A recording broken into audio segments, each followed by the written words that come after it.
This is a genuine and profound experience from my days as a newspaper delivery person during a frigid winter morning. It was approximately 4 a.m., and the icy chill was relentless. I found myself on an unconventional paper route, navigating through a neighborhood shrouded in darkness.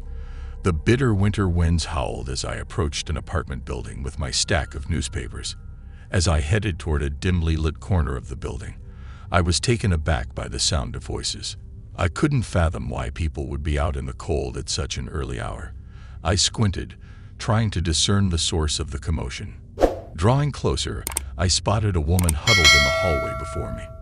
Instantly, I sensed that something was amiss.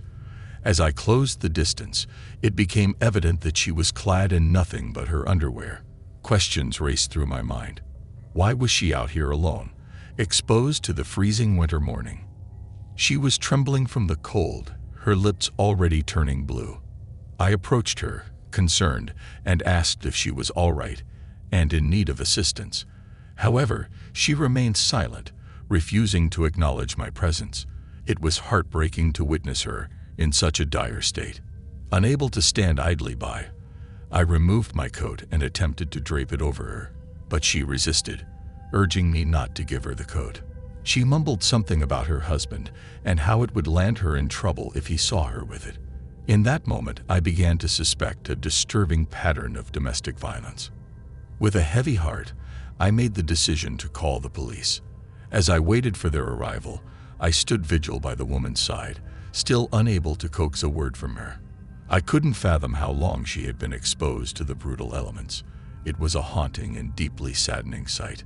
Suddenly, her front door burst open, and her husband stormed out, shouting at her. She cowered as he raised a hand to strike her. Without hesitation, I intervened, using my strength to shield her until the police arrived. It was then that the woman broke down and confided in the officers. This was not the first time her husband had subjected her to such torment, forcing her out into the cold in nothing but her underwear. It was a sickening revelation that left me deeply disillusioned about the nature of humanity. I have always tried to see the best in people, but this incident shattered my confidence in the human capacity for cruelty. To abandon your half-naked spouse in the bitter cold is nothing short of horrifying. Humanity can be truly terrifying. The other day, I unexpectedly bumped into an old friend from university while wandering around Shinjuku. He mentioned that he was planning to head over to Shibuya for some shopping. We used to be close companions during our university days, always supporting each other, so seeing him again brought immense joy. I extended an invitation for coffee at the station, and he gladly accepted. Our conversation was a delightful trip down memory lane, filled with laughter and nostalgia. It was a much-needed lift amid the challenging week I had been enduring. However, amidst our banter, my friend Ash suddenly paused, gazing out of the window. "Do you ever feel scared?" he asked out of the blue. Puzzled, I inquired about his fear. Ash proceeded to share a rather grim statistic. Approximately 1,000 murder cases occur on average each year in Japan, with its population hovering at 1.2 million. By this logic, there might be one murderer for every 100,000 citizens, suggesting that as many as 7 murders could happen in a place like the station each day. He wondered how many potential killers we might have unknowingly encountered that day, how many had sat beside us, observing us intently. I was taken aback by this abrupt shift in our conversation. I took a moment to process the information while attempting to understand the reason behind Ash's sudden change in tone. In an effort to lighten the mood, I replied, "Don't worry about it. Some of those 1,000 cases get resolved, and some criminals might be far away from here. I doubt there are 7 murderers here right now." But Ash fixed his gaze on me with a chilling intensity. His cold eyes bore into mine, unblinking. I gasped, wondering if he was trying to convey something, perhaps hinting that he was one of those 7 potential murderers he had hypothesized about. Memories resurfaced as I contemplated our shared past. We weren't close until university, but I recall the disturbing rumor from our school days. Near our school, atop a steep hill, there was a park. It was a favorite spot for us kids to hang out after school. Rumors circulated that Ash had a girlfriend who had become pregnant. A friend had told me that Ash, overwhelmed by the prospect of parenthood at a young age, had done something terrible. Maybe it wasn't a conscious choice, perhaps not even intentional, but the rumor suggested that Ash had pushed his girlfriend down the park's 50-stone steps, causing severe head injuries. Authorities had ruled it an accident due to the lack of witnesses, and no further questions were asked. As this unsettling memory resurfaced, I felt a wave of nausea. "I should get going," I stammered. "Let's head back to the station together," Ash suggested. We left the cafe, retracing our steps toward the bustling Shinjuku station, still teeming with commuters even after rush hour. As we navigated the throngs of people, Ash brought up a chilling theory from our earlier cafe conversation. He explained that 1 in 25 psychopaths might commit crimes without facing consequences. If we applied this theory to the population flow through the station, he mused, as many as 7,000 potential murderers could pass through each day. I chuckled at the thought. "So you're saying the streets are filled with potential serial killers, and this station is a danger zone?" Ash replied with a sinister hint. "Well, you might have crossed paths with one today." Before I could bid him a proper farewell, Ash had vanished into the bustling crowd, seemingly heading toward Shinjuku. I sprinted up the station stairs to catch my departing train. The familiar tune signaling the train's imminent departure echoed in the background. I was almost there when I felt a tight grip around my neck and heard a familiar voice near my ear. I can still recall the faint scent of coffee on Ash's warm breath as he whispered, "I warned you to be careful. There's a killer in the station today." In an instant, I was forcefully shoved in the chest, stumbling backward through the startled crowd, with faces reflecting shock and one eerie smile. Ash's. That was the last time I ever wanted to see him.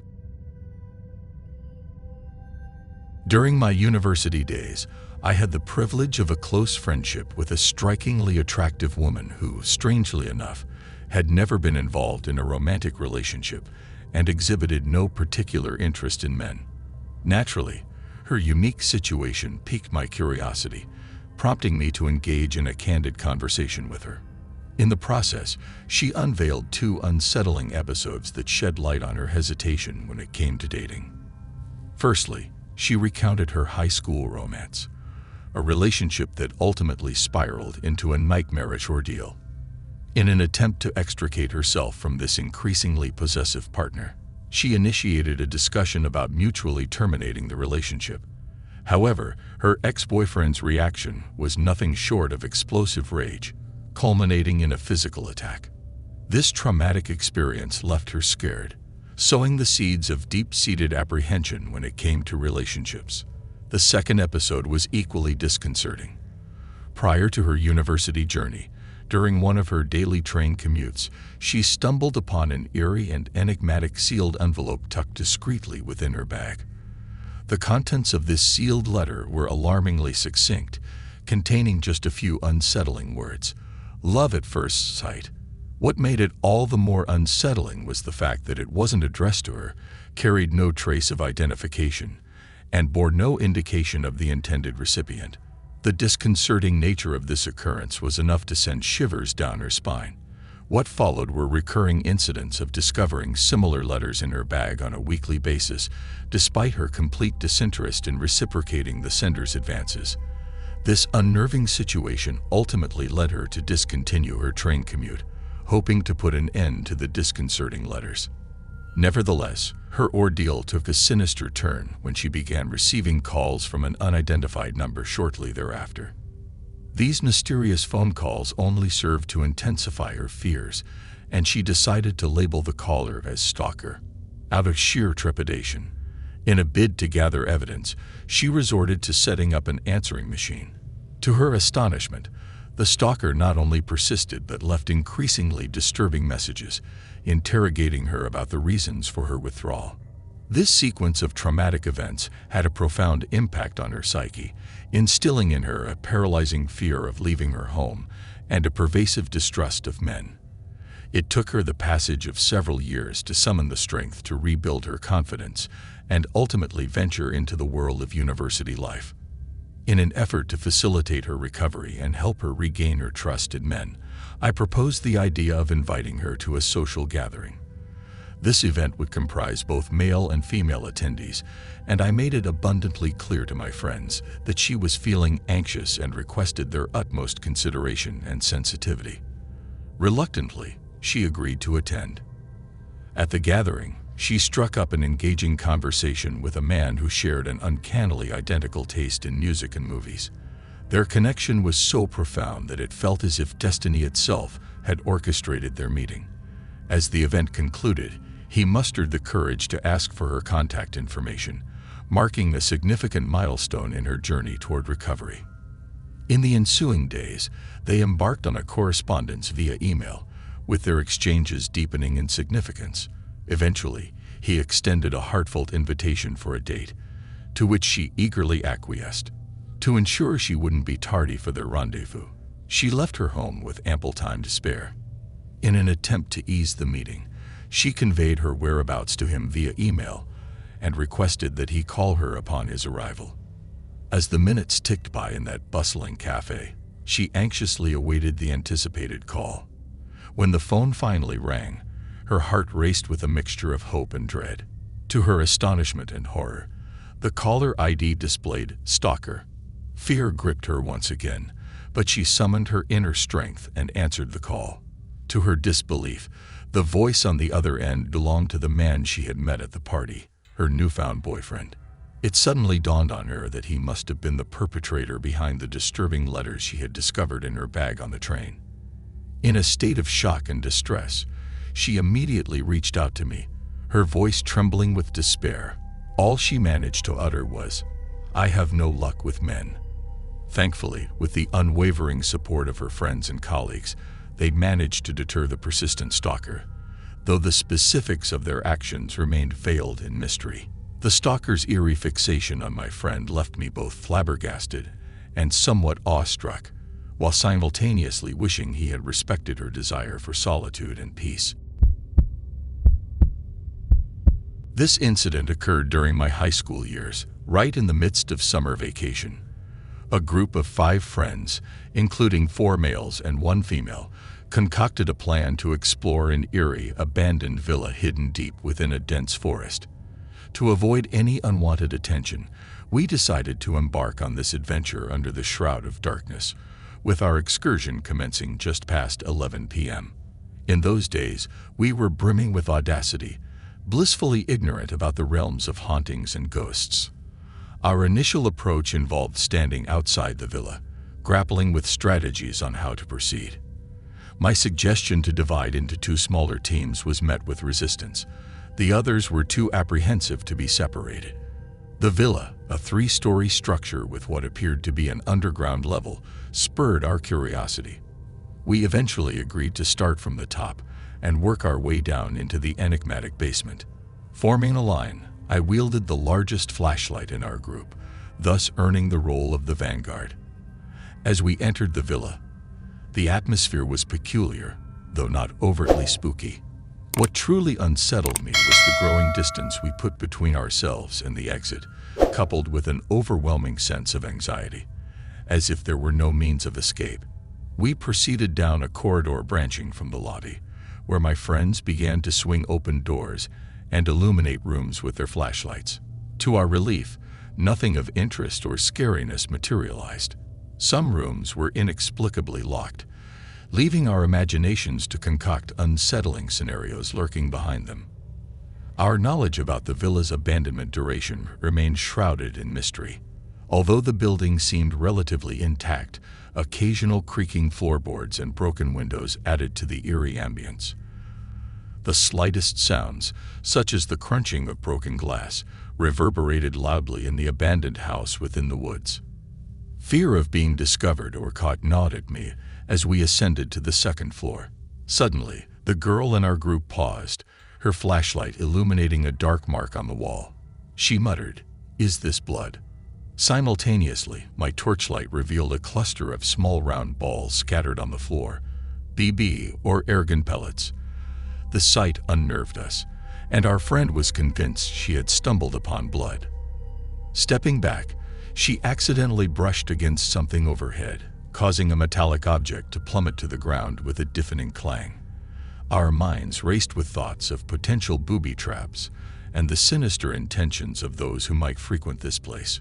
We exchanged anxious glances, questioning who would set up such traps and what dark activities unfolded here.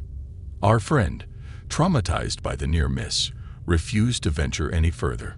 Her boyfriend, accompanying us, escorted her back to the car, leaving just the three of us.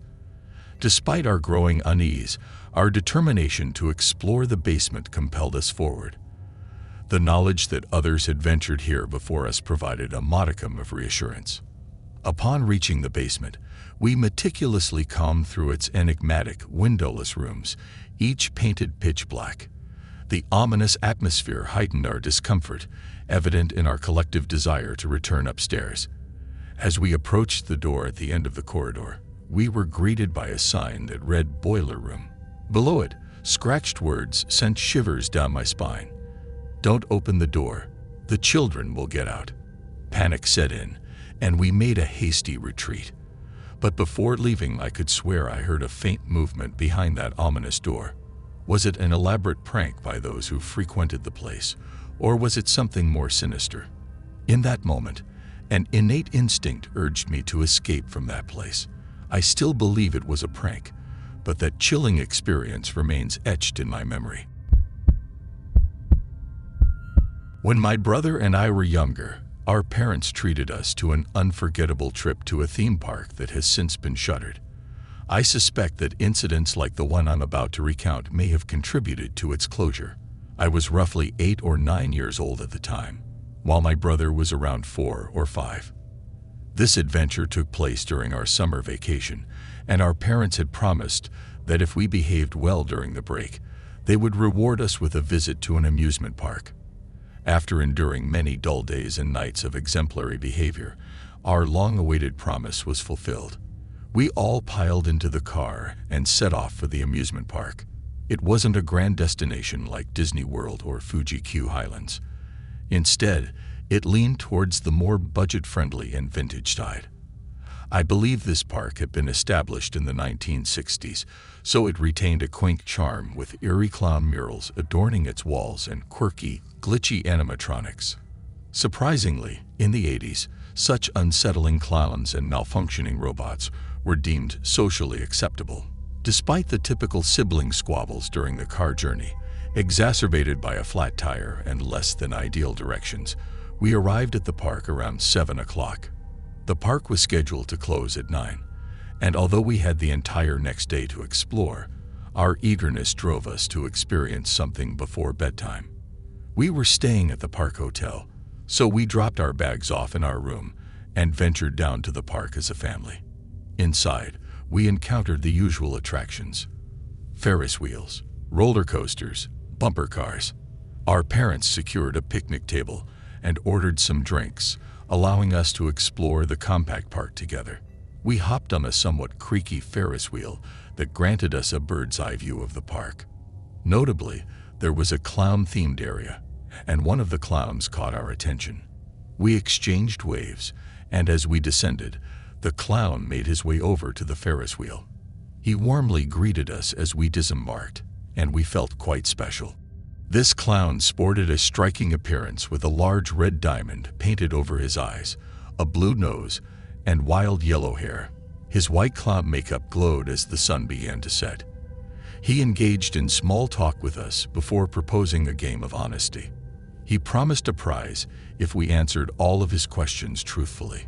Questions about our favorite color, the presence of our parents, our feelings about soccer, our stay at the park hotel, our preferred ride, our room number, and our preference between math and science followed. Being young, we responded with honesty, and true to his word, he pledged to deliver a special ticket to our hotel room later. This ticket would grant us access to an exclusive ride with him, but only if we kept it a secret from everyone else. We could barely contain our excitement, readily agreeing to his terms. In retrospect, we missed several red flags during this encounter. Nonetheless, we enjoyed the park for about an hour before an announcement over the park's speaker system declared its impending closure. Our parents gathered us, and after dinner, they escorted us back to our hotel room. While waiting for the clown to deliver our special ticket, we whispered with excitement. Our parents instructed us to stay in bed with the door locked and a movie on. They headed downstairs to the hotel bar. After approximately 20 minutes had passed since our parents' departure, we heard a knock at the door. I placed a chair in front of the door to peer through the peephole and identify the visitor. To our disappointment, it wasn't the clown.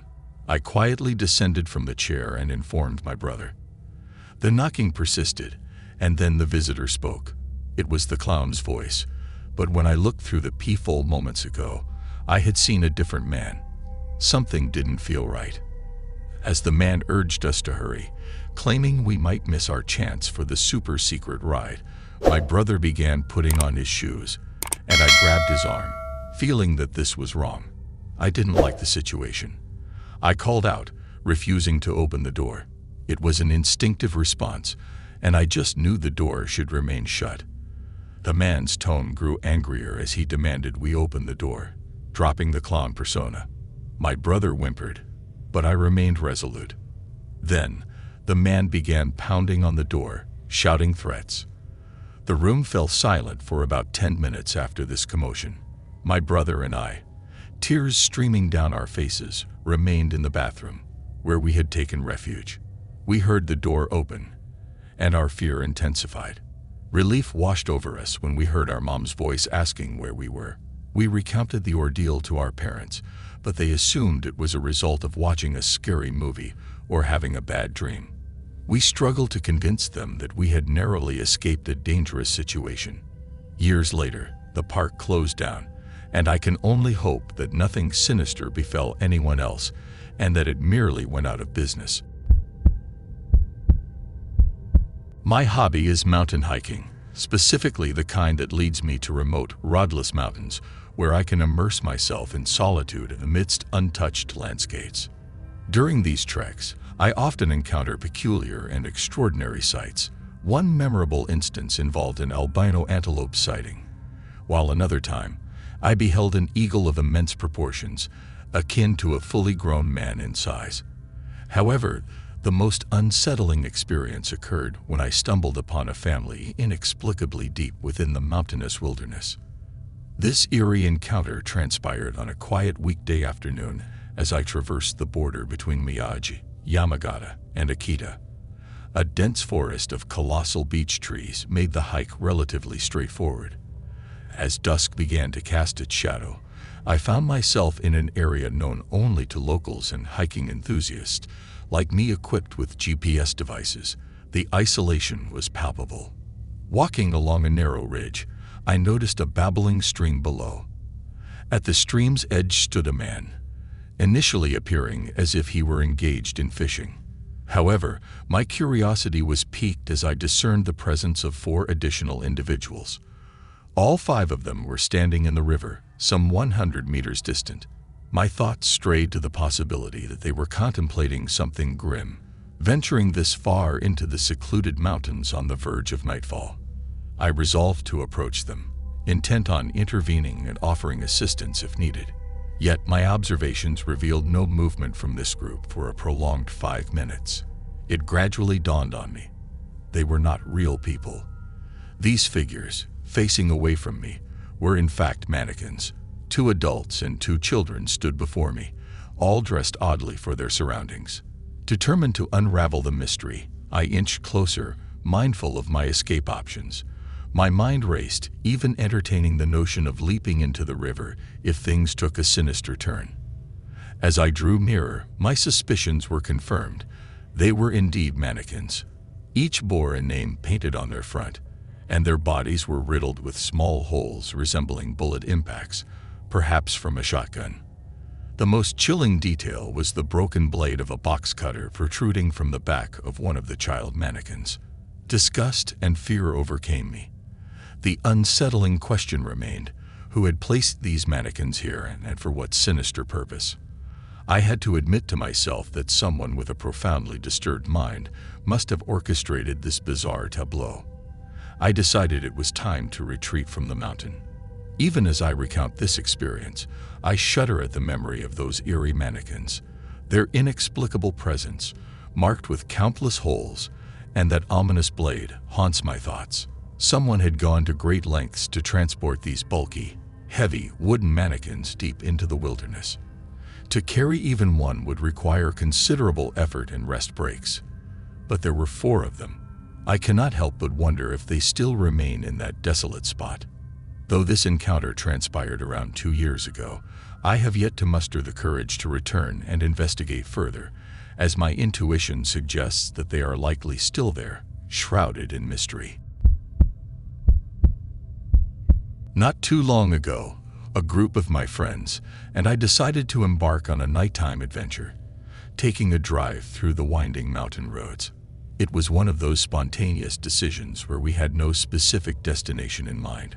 We were simply out to enjoy each other's company and the thrill of the journey.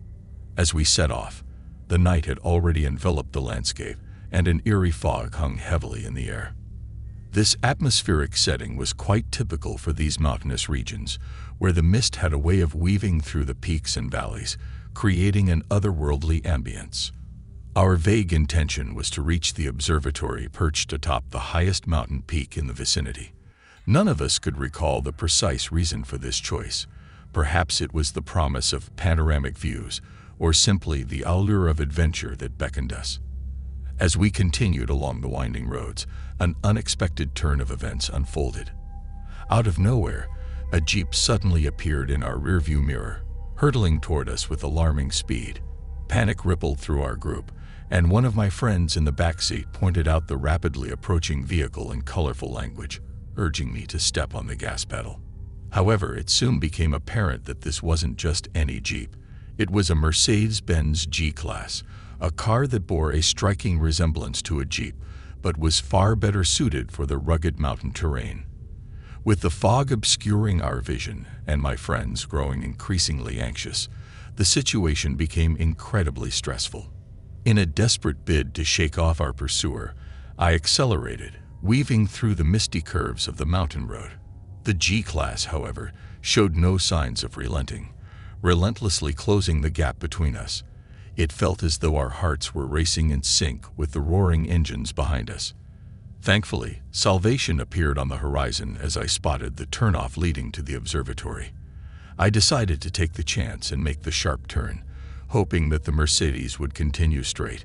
My heart pounded as I executed the maneuver, and relief washed over me as the G-Class indeed followed our path. But our respite was short-lived. As we entered the observatory area, I couldn't help but feel a sense of dread. I pulled in, blocking the exit, fully aware that we were about to confront an unknown danger. The minutes that followed felt like hours as I sat in the driver's seat, sweat trickling down my forehead. I urged my friends to remain calm and lock the doors, but anxiety hung heavily in the air.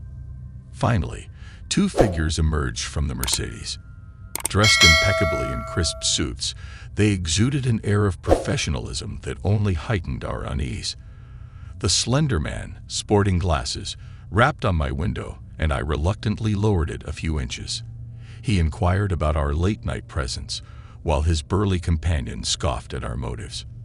These men, who appeared to be members of the Yakuza, revealed that they had been tailing us due to suspicions about our intentions. After explaining ourselves and sharing some coffee from a nearby vending machine, the tension gradually dissipated.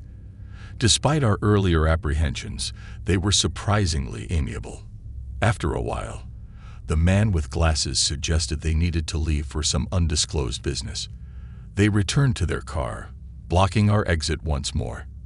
Anxiety surged through us, but after a few tense minutes, their engines roared to life, and they drove further into the mountains instead of retracing their steps. We couldn't fathom their purpose, but we were simply relieved to be free from any potential confrontation with the enigmatic Yakuza.